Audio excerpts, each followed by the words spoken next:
lagi nyo naman kaming minamaliit sa GC, di ba? Oo, totoo yan. Kesyo, sila Poison, Squatter sa Mariveles ang puta.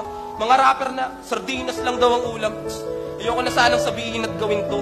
Ang kaso, sumusobra na kayo kaya nababad trip na ako sa inyo. Di ako magbibigay ng respeto kahit milyon pa ang dinadala niya. Mga mata pobreng nagsasabing spam daw ang pinakatilata nila. Mga namimili pa ng itatae at nabubuhay ng ilang dekadang tanga habang ako'y nabibilang sa mga taong namamatay ng dilatang mata. E di sige, kayo na rich kid. Kami na tong sardinas lang ang ulam. Dumidiskarte, sumasahod. Pag naubos, nangungutang. Kumakayod, napapagod. Sumisweldo, pero kulang. Di naman kasi kami kagaya nyo.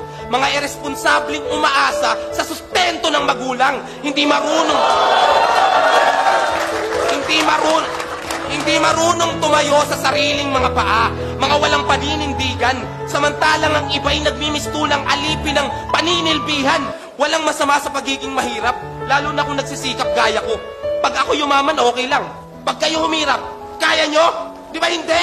Kaya kung usapang pera, sige, panalo ka na apno. Yung dalawang ulo mo, 500. Yung dalawang ulo ko, 10. Pero kung usapang karanasan lang, baka hindi ka makasabay. Pinanganak akong mahirap, pero di ako mahirap. Mamamatay lahat ng bagay na meron ako ngayon. Naabot ko yon sa sarili kong mga kamay. Hindi katulad nyo, nakalahad. Palamunin.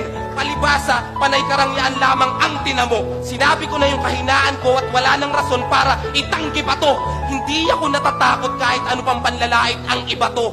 Dahil totoong tao ako at hindi ko kinahihiyang mahirap lang din ako. Round 2, hindi lang bars, pati puso ginamit ko, tangina mo!